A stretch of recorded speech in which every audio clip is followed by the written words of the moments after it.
تعرف إن زمان في أوروبا والدول المتقدمة كان في سوق لبيع الزوجات؟ انت بتتكلم جد؟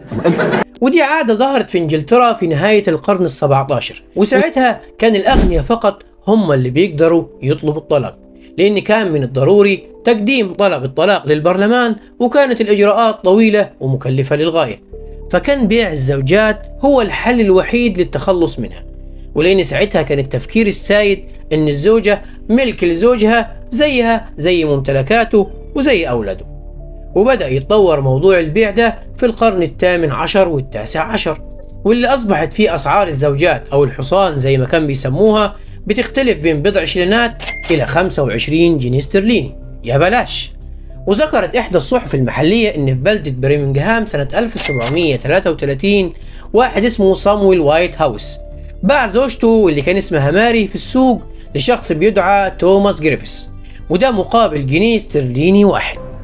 عمرك شفت سفالة أكتر من كده؟ وكان بيتم عرض المرأة علنا من قبل زوجها في السوق، واللي كانت بترتدي طوق حول رقبتها أو خصرها أو ذراعها، وأحيانا حتى حبل كده زي أعزكم الله البقرة أو الحصان.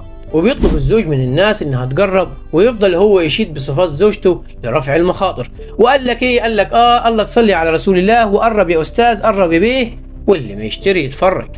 وفي سنة 1801 اتعمل مزاد بين المزارعين الفقراء واللي كانوا عارضين زوجاتهم للبيع، واللي كانت بتتباع فيه المرأة مقابل شلينات بسيطة، وده في مشهد مهين للغاية. أوسخ من كده مفيش.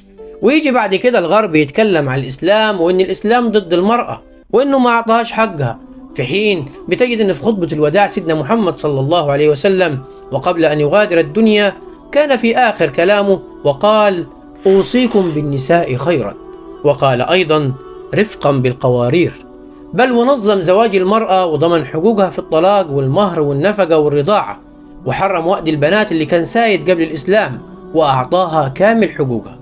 في حين إن الغرب لغاية دلوقتي بيتاجر بالمرأة بطرق مختلفة، بيتاجر بيها كسلعة في ترويج الإعلانات، وبيظهرها شبه عارية في حملاته الإعلانية، وكل يوم بيبخوا سمومهم في المسلمات الغافلات عن دينهم باسم الحرية والدفاع عن الحريات، وهم أصلا بيدافعوا عن العري مش عشان الحرية. دمتم في أمان الله، صلوا على رسول الله. السلام عليكم.